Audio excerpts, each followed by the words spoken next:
नमस्कार, मैं हूं सचिन और आप देख रहे हैं द सचिन टॉक। जिसकी मुझे उम्मीद थी वही हुआ कि आखिर में संजीव खन्ना ने वो डिसीजन लेने का प्रयास अभी कर रहे हैं, लिया नहीं है लेकिन कर रहे हैं कि जजों के परिवारों को अब जस्टिस बनाने की जो प्रक्रिया कई सालों से देश आज़ादी के बाद चलती चली आ रही है, परिवारवाद का आरोप जस्ट न्यायाधीशों पर लगता रहा है, ठीक है, वो अब ख़त्म करने का समय आ गया है। संजीव खन्ना ने इसका कहीं ना कहीं इशारा कर दिया है और आने वाले समय में ये आपको दिखेगा कि जो नई जनरेशन के एडवोकेट्स हैं उनको इसका लाभ मिलता हुआ दिखेगा, क्योंकि जिस तरीके से न्याय व्यवस्था में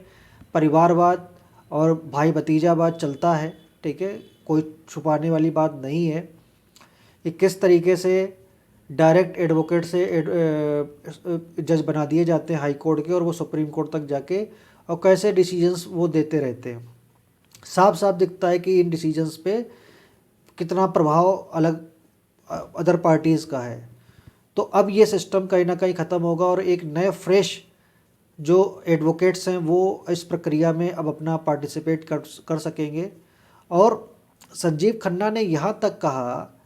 मतलब सूत्रों से मिली जानकारी के अनुसार मैं कह सकता हूँ, आज के पेपर्स में भी ये सारी न्यूज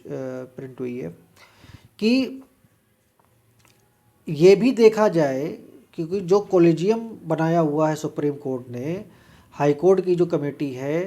कॉलेजियम है 5 जस्टिस की, जिसमें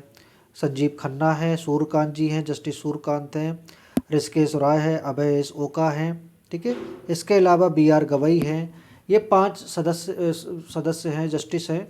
जो हाई कोर्ट में अपॉइंटमेंट जो होते हैं नए जजों के, वो ये करते हैं। सुप्रीम कोर्ट के लिए संजीव खन्ना जी हैं, BR गवई जी हैं, सूर्यकांत जी हैं, जो ये अपॉइंटमेंट करते हैं सुप्रीम कोर्ट के लिए।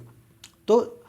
देखने वाली बात यह है कि कहीं ना कहीं एक नई किरण नए एडवोकेट्स के लिए, सीनियर एडवोकेट्स के लिए खुली है, जो कहीं ना कहीं इस अपने आप को ठगा महसूस करते थे कि उनके पास ना कोई रेफरेंस इस तरीके का होता। अच्छे वकील हैं वो,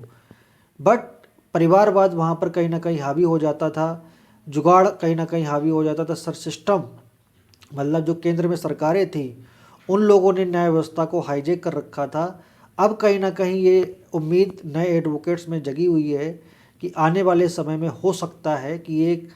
ऐतिहासिक निर्णय सुप्रीम कोर्ट के जस्टिस संजीव खन्ना और उनकी टीम, जिसमें BR गवई, सूर्यकांत जी, जस्टिस सूर्यकांत, ऋषिकेश राय और अभय एस ओका जी हैं, ये न्याय व्यवस्था को सुधार करने के लिए, परिवारवाद को ख़त्म करने के लिए, न्याय व्यवस्था में परिवारवाद को ख़त्म करने के लिए एक नया फैसला ले सकते हैं। अभी ऐसा कोई नोटिफिकेशन या कोई ऐसा कुछ मतलब सुप्रीम कोर्ट की तरफ से कहा नहीं गया है जस्टिस की तरफ से, बट जिस तरीके से गलियारों में ये खबर आई है उस तरीके से कहीं ना कहीं खुशी की लहर अधिवक्ताओं में दौड़ गई है। और ये खुशी की लहर पूरे देश में हाई कोर्ट्स के जो जजेस बनते हैं उनके लिए, क्योंकि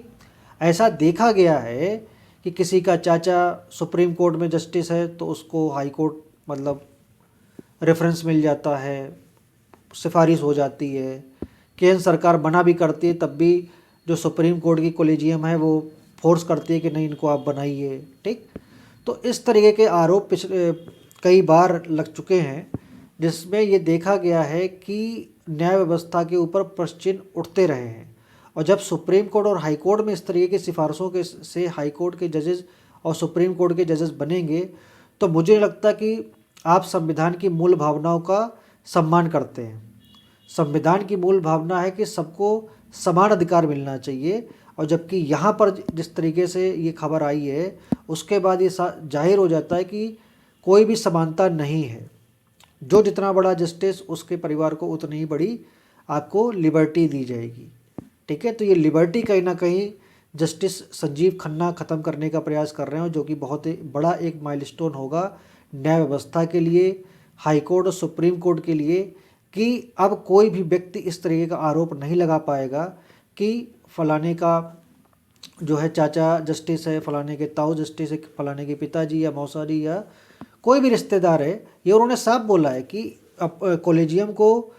अपनी जो रिकमेंडेशन देने से पहले ये चीज़ देखनी पड़ेगी उसका कोई भी आसपास का रिश्तेदार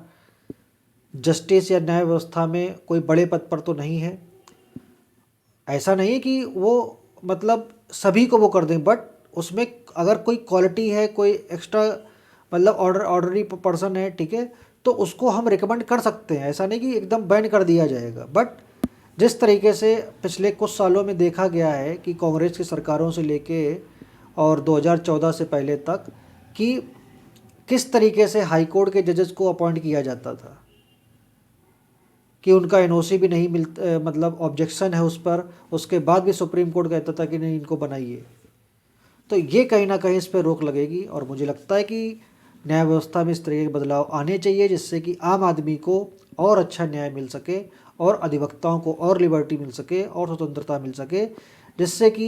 इस प्रोफेशन के और भी अच्छे आयाम विश्व में स्थापित हो सके। इस खबर के साथ इतना ही। आगे फिर आपसे मुलाकात होगी एक नए मुद्दे के साथ। तब तक के लिए नमस्कार। एक निवेदन आपसे कि अगर आपने इस चैनल को सब्सक्राइब नहीं किया है तो कृपया सब्सक्राइब कर लीजिए, और अगर आपको ये वीडियो पसंद आया हो और अधिवक्ताओं को शेयर करना हो तो प्लीज़ इसको शेयर करिएगा जिससे कि ये इन्फॉर्मेशन उन तक और पहुँच सके। तब तक के लिए नमस्कार। जय हिंद, जय माँ भारती।